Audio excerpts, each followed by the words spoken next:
Hi everyone, I am Zeiss, and on this channel I turn you into an RPG master. Now, if that's something you're interested in, make sure to slap the subscribe button and keep in touch, especially the second part. In this video I would like to discuss my season starter. As you probably guessed it, I usually main a necromancer on hardcore, so it's gonna be the blood search necromancer. This is how I usually started seasons before, because Blood Search is a really good skill which allows you to level fast, farm fast, and when you find actually what you need, you can easily respec or start another character, and you already have the gear and the resources to do it pretty quickly. So let's see what this guy actually has here. Now you might notice I didn't really cap the armor completely, so it's totally fine, not a big deal. It's like 33 armor. Usually with the old formula that would mean like 4% DR would be gone, but in this case at least the tooltip it says it's okay, so I figured why bother, right? So anyway, let's see what we have here. We have a helmet with prudent heart, which is really good. I am generally replacing this across my builds from protecting aspects. A protecting aspect to this, we have here intelligence, life, essence per second, lucky hit chance to stun, and spiked armor. Now it's okay if we get total armor here instead of the spiked armor, but spiked armor also provides thorns, and also with the thorns from Iron Maiden it accumulates to something really interesting here. And you just walk around and it's really good. Things just die. Okay, here it goes. Then the chest piece has pretty much the same stuff. Intelligence, life, essence per second, corpse tendrils, size is a really good quality of life, especially here. And we have here the aspect of embalmer. It's okay if we get shooting storm, does pretty much the same job. It's really good. But I believe it's a good idea to actually use this one. Let's see, shooting storm is more of a thing you could use with the aspect to reduce cooldown. Anyway, let's move on here. It's obvious, right? I soaked it with rubies. Here's some glove with life, crit chance, and blood search points. It could be without the crit chance, just to, let's say, overpower damage. It's totally fine. I've tampered here lucky hit chance to stun, and also blood overpower damage. It's fine if you get damage to close enemies or just overpower damage, you still do really good job. Rathmar's Chosen, really good thing to have here, and you'll see why in a bit. Of course, these pants to get more overpower damage, and now that we have some new tech, well, old new tech, those pants are really good here, especially if you hit amplified damage and damage reduction from enemies affected by curse skills. Okay, so moving on here to some boots with intelligence, essence per second, and movement speed. It's totally fine if you get life instead of the intelligence or dodge chance, that will still do.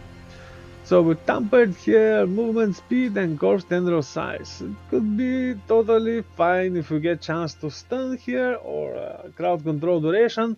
Having tendril size or something size more than twice on the gear, and if actually tampered to the maximum of 12 more than once, I think it's just overkill and kind of pointless. Especially having in mind that the maximum cap is 100%. Okay, we have here metamorphosis because we are not using the bullshit skill blood mist. The new weapon type that we're using for the necromancer is a mace because of the overpowered damage. We get intelligence, life, and overpowered damage. Also blood search nova size and overpowered damage. It's fine if we get here damage to close enemies or blood overpowered damage. Moving on to the amulet, it's maybe not something that you would expect. It's not the Banished Lord, and let me tell you why this is better. We get a lot of DR on this amulet here, especially useful on hardcore, and also Death's Embrace and movement speed Those are the important things to get, I believe, on the amulet. The rest could be something else, offensive, or resource, or even more movement speed. Why not, right? I chose here to go with blood overpowered damage and resource cost reduction because the movement speed roll was quite high. The better thing to get instead of amplified damage, I believe, is coalesced blood or tides of blood. Or actually even both, if you have good mobility. Okay, hardened bones here. I've socketed all my jewelry with diamonds to cap resistances. That should be fairly obvious, right? I have here a ring. Actually, it doesn't matter. The resistances on the ring on this build, on the rings on this build don't matter. So it's fire and fire in this case, but doesn't matter at all because of the diamonds and because of the Paragon Board. Okay. So we have here live critical strike chance and overpowered damage, tampered blood overpowered damage, but it's fine. Again, it's fine if it's plain overpower or damage to close enemies, because this is a close combat build. I've tampered here, actually I've imprinted here accelerating aspect, and you can imagine I get 75% attack speed with this aspect and the one on the glove, so you can probably get the idea why this build is good. You just push a button and it explodes like crazy, dealing 10 millions and millions of damage per hit. It just deletes everything. Okay, moving on to this one here. It's life and attack speed, lucky hit chance to make enemies vulnerable. It's, I believe, something that is good to have on at least one item, because the vulnerable damage is getting 20% multiplicative increase, and that's pretty decent, especially for the bosses, because as we know, Blood Search is kinda weak on single target when it doesn't have many enemies to first draw the blood from to actually do the Blood Search attack, right? Like I mentioned before, we have tampered here damage to close enemies. It's fine if it's overpowered damage or blood overpowered damage. Variation doesn't hurt, right? And resource cost reduction on as many places as possible. I have here the grasping veins aspect, but it's okay if we get the aspect to either restore resource from blood orbs or cooldown of the ultimate skill. So pick your poison, right? This one just deals more damage, and for more difficult stuff it actually helps a bit more. Shield. We no longer need critical strike chance on the shields, right? Because we can easily get 100% critical strike chance and deliver massive blows with this critical strike and overpower damage together. So I'm using here the aura, and this is when things get better, especially if you put points to decrepify, right?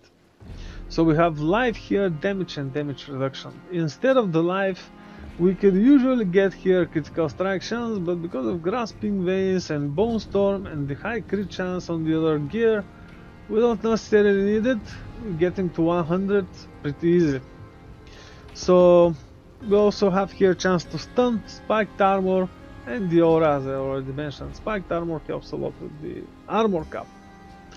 Okay, moving to the sacrifices. This is non-minion build. We're not even using Bone Prism. So for the skeletal warriors, sacrificing skirmishes for the critical extraction. Skeletal mages, sacrificing the bone for the overpowered damage. This is a significant buff because it's multiplicative. For the golems, of course, sacrificing the iron golem, right? That's basically it. Nothing much more to add here. Now, if you happen to play with the Curor's Embrace, the better thing to do, I believe, is to use Skeleton Reapers and also the Bone Golem, because you need as many corpses as possible to actually increase the damage and make up for it for not sacrificing the minions, right? So, if in case you're wondering why I went this route, is because I played with the Curor's Embrace On season 4 already. It's not so bad, especially for the open world where most of the farming is actually happening. Okay, skill tree. Plain, simple. I would usually go for Hammerage here, but now that I have many sources of Fortify, and especially to start the fight, I would prefer to use Reap, because it's generating corpses and also provides attack speed and damage reduction. That's really good, right? Attack speed and also damage reduction. Really good. Okay. Moving on here to the core skill, Blood Surge. While leveling initially, it's better to use Supernatural Blood Surge, because we don't have any good DR source and only Fortify would be that. But as soon as we get the Blood Drinker Glyph, right, or even earlier, as soon as we get this Drain Vitality or Hew Flesh with Necrotic Carapace, it's totally fine to switch to Paranormal Blood Surge, especially after we get Ratma's Vigor here, and we have guaranteed all our power, and we can have it one more time. Our defenses are better, and it's totally fine to switch to it. Okay, moving on here to 1 point to Corpse Explosion. It is mostly for the Fuel of Death bonus, and also for Scent of Death, I believe. Fueled by that, actually. Okay, as many points as possible here. Death's Embrace, max it out. Points to Iron Maiden with the Abhorrent Iron Maiden. Helps a lot with healing. And also with resource generation. With this aura, just walk around, you won't suffer any resource problems, right? Now, it might seem funny because I don't have it on the HUD in the skill. But the Decrepify is actually a really good thing for this build because of the aura. And Abhorrent Decrepify here and Enhanced Decrepify actually do work with the aura. So that's pretty good. By just fighting, being around the enemies, we're resetting our cooldowns and stunning them. And also while having this stun effect on the corpse tendrils and also on our gear, you can imagine how terrible it is for our enemies. Especially they are not being one-shotted. So they're pretty much constantly crowd controlled, and we don't have many problems here. Corpse Tendrils, of course, and Enhanced Corpse Tendrils and Blighted to get even more Blood Orbs. Those two things are the most important ones. Coalesce Blood and Tides of Blood. Like I said, really will be good if we manage to get those on the amulet, right? The usual stuff. We have here Bone Storm and Standalone in the Memento Mori because we're not using any minions. Even more crit chance with Inspiring Leader, like I said, also Ratman's Vigor. Alright. We don't necessarily need this here Death's Approach, but in the open world where enemies are easier, we can get rid of those points and place them here. It's totally fine.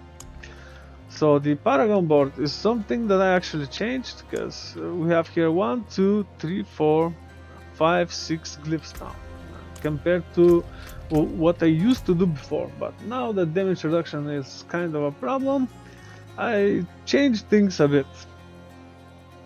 Okay, here we have Blood Drinker, which is really helpful with Fortify and also getting these damage bonuses. The first board that I'm getting then is Bloodbath, and I'm using it with Amplify to get those bonuses here. Damage while fortified, healing received, that's pretty good. Okay, then I got here Bloodbath and these damage reduction from dots, that's really useful, right? Tick height, must have. Let's see, I think I moved then this way. No, it's actually this way. This is Flesh Eater, and here I have Corporeal to get even more bonuses from those magic nodes. That actually helps quite a lot. Then I'm moving on here to Territorial on the board, which is Scent of Death. Okay, then moving on here to Undaunted, and this is on Blood Begets Blood. You can actually sacrifice those points here and use these nodes. It's totally fine initially before you get to this, because this is quite a lot multiplicative. Those are the health nodes here. Moving on to Bone Graft without getting the legendary power on it, just the life here. Life nodes, and this is Essence, another dexterity glyph. It doesn't matter actually if you get it here. It might be actually better to swap those places, but I decided to go with Territorial here because it's guaranteed damage anyway, and especially initially it's better to use the more dexterity on the glyph, where you have more dexterity on the damage, which is guaranteed, because initially critical strike chance until you get it to 100 it's conditional. So you get the idea, I hope. And lastly, here we get Dominate. Well, initially this is the Wither board actually, and I here get Dominate. I would usually first put Dominate here if I don't have DR problems, right? Because Undaunted also provides more damage reduction than more Fortify we have, which is pretty decent. Okay, I guess that covers the Paragon board. I tried to explain my season starter as fast as possible. As you probably noticed, blood builds still keep on being great. I've started with blood builds numerous times, and I will probably keep on doing so until the new class is born. Anyway, I hope you enjoyed this one. Let me know what you think about it in the comments. Don't be a meta slave. Thanks for watching. I'll see you on the next one. Take care.